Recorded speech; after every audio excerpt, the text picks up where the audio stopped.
Hello everyone. So ako ay paglabas ko ngayon ng bahay. Ay eto ang nabungaran ko. Marami kayong makikita ng mga blue na mga balloon. So yan po, today is election day today ng bonggang-bongga. So iyan.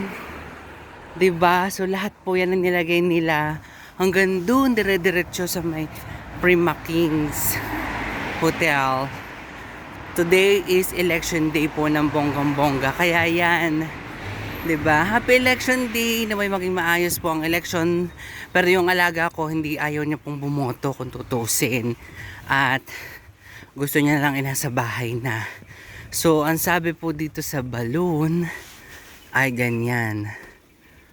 Yan ang sabi sa balloon. Pero kayo na bahalang umintindi dyan. Ewan ko kung anong sinasabi nila dun sa balloon. Basta ganon. So yan, dire-diretso po yan hanggang doon na blue, 'di ba? Kung makikita nyo, may blue. Yan, hanggang doon. So naka-red. Ayun, dire-diretso hanggang doon blue.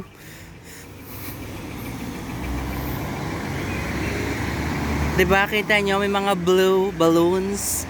Hanggang doon po yun, dire-diretso. Ay, bongga! Lahat yun po ng street.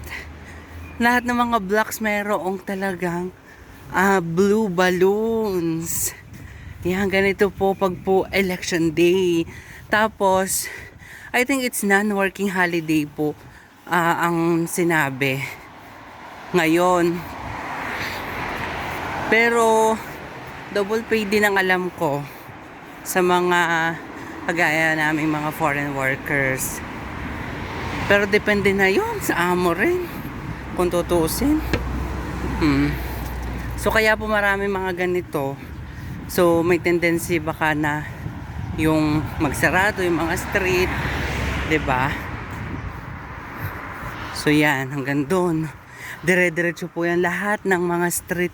May mga pabalo ng bonggang-bongga. So yan, o kita nyo ba? Bongga. Dire-diretso.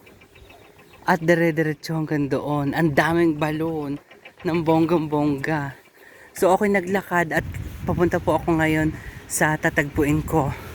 At kami po ngayon ay may pupuntahan ng bonggang-bongga for today's video. Diba, nakakatuwa naman. Yung election din nila may mga pabalot. Napakasimple ng bonggang-bongga. Diba?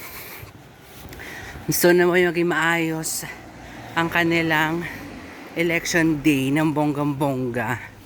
So yan po mga blue balloon. Thank you so much everyone. Have a blessed day ng bonggang-bongga to each and everyone.